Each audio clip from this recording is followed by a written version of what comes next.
So yeah, BJ Ojulari, LSU, over 34-inch long arms. He's 6'2", which is slightly shorter than probably most teams would like. But he has that kind of blend of size. What was he? Over 250 pounds. He was 250, yeah. Yeah. He has a blend of kind of size and ability to set the edge, some coverage experience. Like they dropped him into the weak hook, the strong hook, curl flat. He looks comfortable doing that. He's got agility, but then also he has the kind of speedy, bendy profile, and his best stuff is like wow kind of stuff. So Yeah. let's take a look at him versus Alabama. So we chose some clips where like it shows what he can do, but then it also kind of shows the stuff that kind of puts the ceiling, like kind of caps the ceiling a little bit, and then also some of the stuff in between. Because if we just showed highlights, then you think, well, this guy's a top 10 pick, right? So it's like what makes him he probably goes in the 25 to 40 range, right? Overall. Yes, yeah. In past drafts, I wonder if he would have been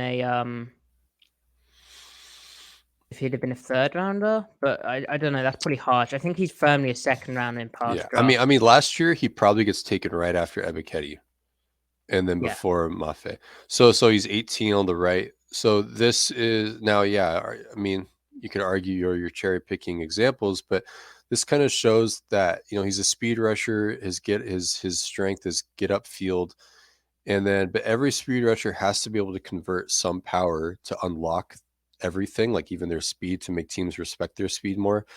So this kind of shows like the natural limits of what his body's capable of right now. He really doesn't convert to power that well. Um, Now he is a legit like 20, 21 years old here. He's one of the few prospects that is like a true junior, not a red shirt, not a senior, not even a super senior. He's 2021. So he still has some room to growth, but there's a lot of examples where the tackle is able to stay square in their set and get depth on him. yeah. And Or this rather, tackle's setting quick, isn't he? Like he yeah. knows he's setting up for speed. So like when they open their hips up, the tackle, they swing that gate open, and then Ojulari realizes he doesn't have the depth on him to run the arc around him. It's like, what do you do after that point? In this case, he's trying to power him back in. He's not trying to corner with like a knockdown move with his outside arm. He's trying to power him back in. He just doesn't have like the raw power. Like he has to really gear up for it. He doesn't have like reactive power. He has to like Yeah, almost premeditate it when he does have successful bull rushes. Speed yeah. to This is power. reactive power, just trying to long arm down the chest after he's been set for the speed, and it doesn't really hit. So And he also is kind of a one-trick pony to an extent, right? in that like right now, his primary move is that upfield kind of inside chop, almost cross chop, dip and rip, right? Yeah. What he does have those, he has varied footwork though, so there's different ways to get into it to access that move. So he's not like super, even though he's one trick pony, like his one trick, he has different ways to access it. Okay, so here he is, top of the screen, and this is his like other move to other than just So being faster than guys. He loves a ghost move, right? right, yeah, and you can see like he's not firing off the ball. He's kind of rushing down the middle, almost kind of contain rushing a little bit. But what this shows is that his lateral suddenness to just be able to ineffectively just run around guys. But so he kind of throws an inside shot, but it's really about the shoulder dip and his speed to like expand the suddenness and like how flexible he is at 6'2", 6'3", to get underneath that. And then the natural bend to kind of like run a fish hook angle at the top of the arc. And Yeah, I was just using this. without the chop, he's exposing his pads at like a dangerous rate. Like he has the chop to try and keep play long for a bit longer. But Mhm. yes, sorry, you're saying. No, I was just saying like this, like I was just using the Bama game because it just kind of shows like an array of things. And like he has better reps where he's more focusing true get off, but like that rep just kind of shows like what he can do at the top of the rush is pretty impressive. Yeah, this is I believe in and out inside chop Yeah. So with he uses a the hard rip. jab step, right? And so it sets the tackle up, it freezes the tackle. And when it's Stops time the to feet. expand, yep. And he even can use his outside arm to keep his pads clean. And for a guy that doesn't have a lot of like true corner moves, he just has tricks with his inside arm and outside arm to be able to do this to kind of win with this one move, which is really a dip and rip, the hand timing. So he's not just like, oh, I didn't win with speed, I'm done. Like he can do things with his lower body to set himself up. Yeah, and this is pretty interesting. And if you think where Bryce Young was in the pocket, he's probably getting there without the movement. And he has better ankle flexion, like bend reps. This is Right. like the tackle wins the rep. Well, it doesn't win the rep, but the tackle is able to push him at the end because the quarterback moves up. But you Yeah. I think mean, with you could probably classify this as a hurry if you're being generous. yeah, sure. And this is like far, far from one of his like best looking reps. It shows the traits though. Yeah, I want to get to the Mississippi State game after Yeah. this. Cause he goes crazy in that game. Yeah. Here he is at the bottom of the screen. And this is when he's sort of able. What's the down and distance here? First and 10. I don't know. I maybe they got a pass indicator because this really feels like he's rushing off the rock here. Yeah. So when you talk about like bend through contact, it's once you get position, how well do you sustain it? And this kind of shows how he really has to, because he gets ridden down a little bit, right? Like the tackle's able to Yeah, recover, get hands on him, and push him back. Now, he does make the quarterback step up, so it's better than nothing, right? But it just kind of shows that he doesn't have that elite ability to sustain the ground that he wins. He yeah, can lose ground. yeah. And And I think it's just he, important to like define the boundaries of like what he is working with. And right, because he it's not misses a with his inside hands here. So because he's trying to get the prevent the tackle getting this hand on him. Because he misses with the hand on the he exposed his outside pad is exposed, and mhm, at that point, as you're saying, Griff, he doesn't quite have the ability to fully bend through that contact. mhm. And also it kind of shows how his rush style is he tries to get into the rip before he cranks his hips around, which means that in his rush plan, it doesn't really allow him the ability to use his outside arm to like chop down or club on the outside arm of the tackle. So that's not his game. So yeah, if he doesn't win with the initial Yeah, get off or his jab step doesn't influence, or if he misses with his inside arm, it's just going to be what his speed can do after that. And as we see here, he gets rid into about 10, 11 yards. But again, on the deep drop, it does make the quarterback step up, but he's not going to be able to impact the play beyond that here. yeah. The as you said, the outside arm only really gets involved when he's jab stepping or rushing on the like a tighter angle. Right. And he does have quite a few reps that look like this. So this is a representative snap of a larger sample, you know. Absolutely. So But like his Alabama game, I think he had a solid game. Like nothing crazy, not bad, but just solid. yeah, it was fine. It's a good offensive line. It there's some reps where it's pretty ineffective looking, and you wonder with like a lot of these guys, you wonder against tackles, you kind of know the plan A of the rusher.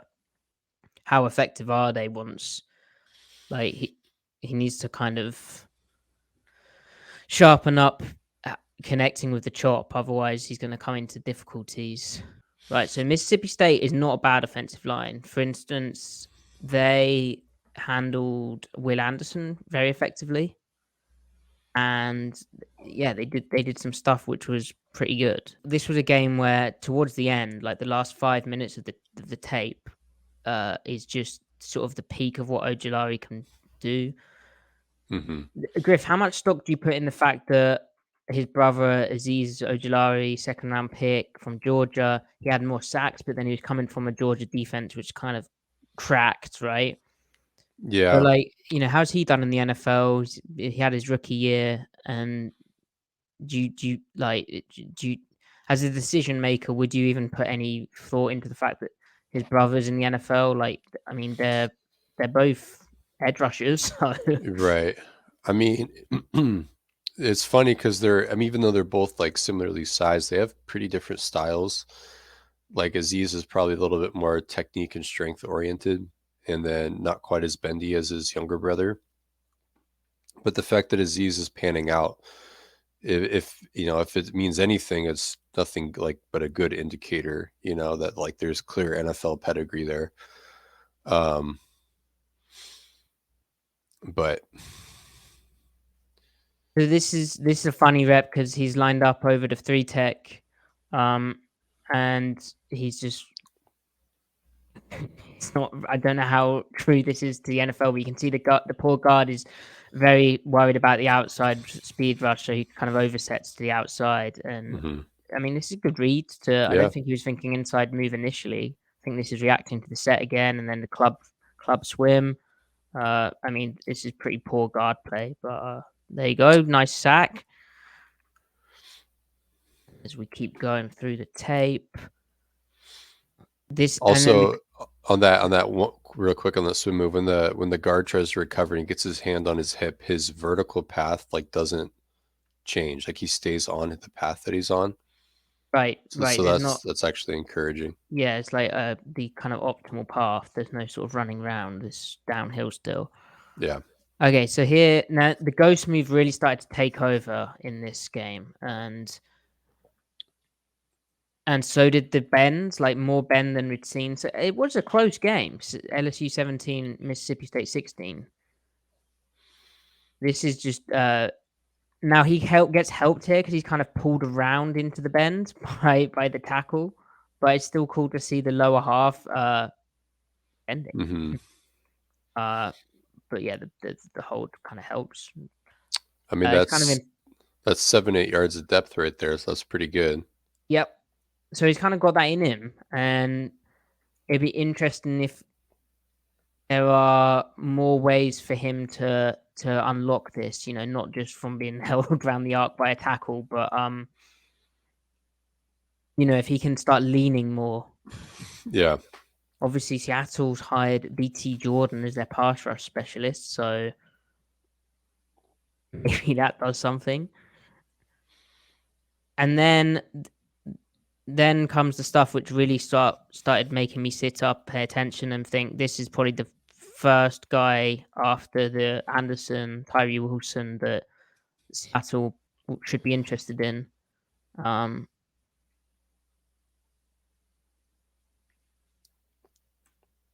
So here, lined up on a tackle, he knows he's got a one-on-one situation.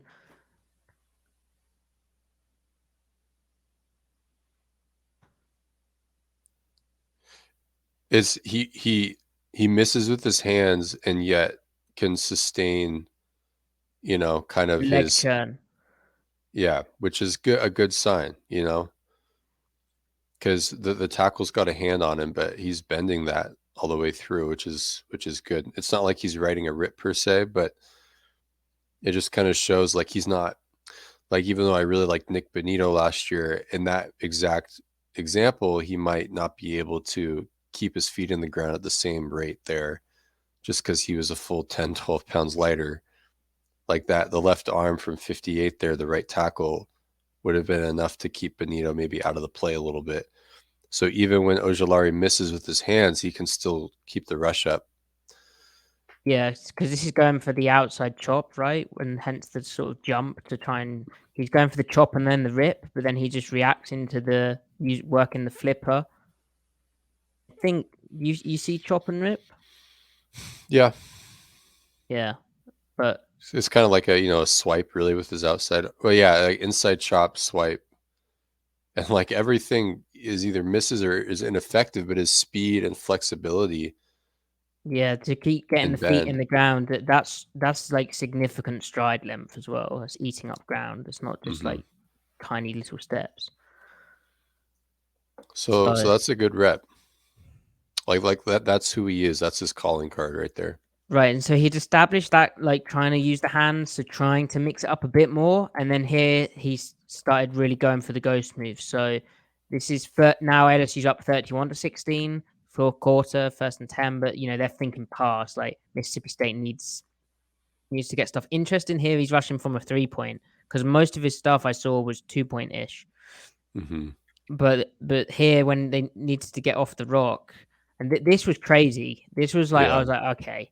Now again, I think the tackle holding um is sort of helping him bend, ironically. Hmm. But this is the ghost move in action.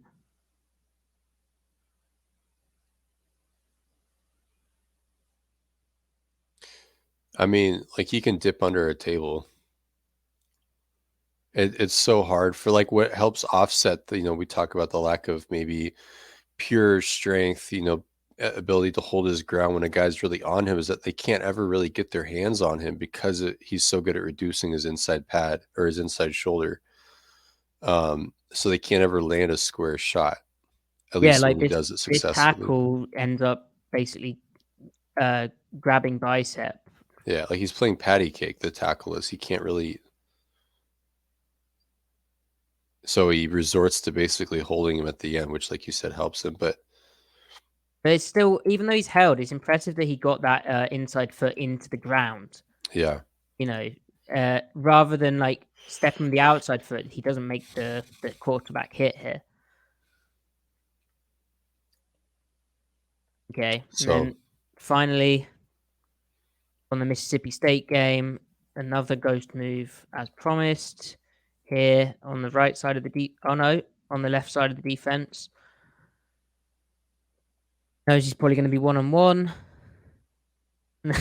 This is yeah. where he's feeling himself. Look at the recovery when he stumbles too. Like that's just crazy body control. Which again is like what we just saw the previous play where he had he got his inside foot in the ground and stayed up long enough to hit the quarterback. Hmm.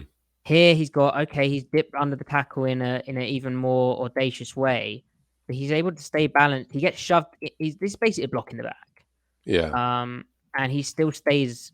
He's able to recover, stay up, and finish the quarterback, which yeah, Um, pretty special. what's funny is the tackles know this is coming too. Like they know, like he's gonna dip on me. Like also Yeah, his look, first. him staying patient for it. He's like, okay, he's wider than I expected, but I'm just gonna try and push him down as he does that, and he's already Mhm, past that point. mhm. And he knows how to create the angles with himself with his feet again, because like that's not a jab step that time, but he does press the outside foot, outside shoulder of the tackle as opposed to going straight up field. Like Frank Clark just goes straight up field, like the Yeah, tackle isn't even there. yeah, But even though Ojulari is a speed rusher, rushes speed pass, his first step is always outside the outside shoulder, outside knee, outside foot, whatever the tackle. Before, then he expands and then creates the angle, like reads the angle that he has. Then he determines, all right, am I inside chopping? Am I throwing a quick swipe or outside club, or am I just ghosting? And like here, he's like, oh, I'm ghosting because I actually got the angle enough. He didn't he reads the tackle doesn't kick cleanly. The tackle kind of respects the fact that he's pressing his outside half as opposed to going straight up field, right. which is interesting. You'd think the tackle, knowing, like maybe I'm contradicting myself, the tackle knows the ghost move is coming. Why is he not more kicking like at a 45-degree angle? Maybe it's just a bad set from the tackle, but still, nonetheless, Ojulari reads it. No, but I think it is how he presses the tackle, Yeah. and then after the way he gets his head, turning. Generally speaking, where your head points, your body will go and your hips will go, and the way he turns his head to like at this point, that's how he skinnies the corner. His head Hmm. points round to where he wants to go. Um, that's how he's able to recover and get his feet in the ground and all sorts of stuff. Yeah. Anyway, pretty impressive player. Not like a first round pick, generally speaking, but an interesting one where there's stuff you can work with, right? Yeah. With this draft, he probably goes in the 20s, like the late 20s. Mm. But ideally, he'd go like in the middle of the second most years, I think. But definitely a lot to like. You'd think he'd be right up their alley, right? Looking at their history at the position. So Mm-hmm. And testing wise, he didn't do the 40, didn't do the 10-yard split, obviously, didn't do the 3-cone, didn't do the short shuttle, didn't do the bench press. He jumped 32.5 inches vertically, which is disappointing, and then 10-foot sticks in the broad. So not the best testing, but like nothing like majorly concerning. I mean, LSU's pro day hasn't happened yet, so at least as far as I'm aware, I know that if you go on Crew Analytics' draft board, and which is continuing analysis corpse work there, I know that they have like the vertical to be 33 inches or higher. So that vertical may be a slight problem, especially when we're talking again about a guy who's probably going to be a top 50 pick, especially in this draft. So yeah, something to think about there. Anyway, and I have to say he's not like his. I think the reps where his get off looks the best are the reps where he's rushing in a 3-man front, um, mm, or an odd front, and he's the only edge rusher. So yeah, he's going to look the quickest off the ball if the guy opposite is having, one is a bigger body, and two is having to contain and also really think about playing the run first.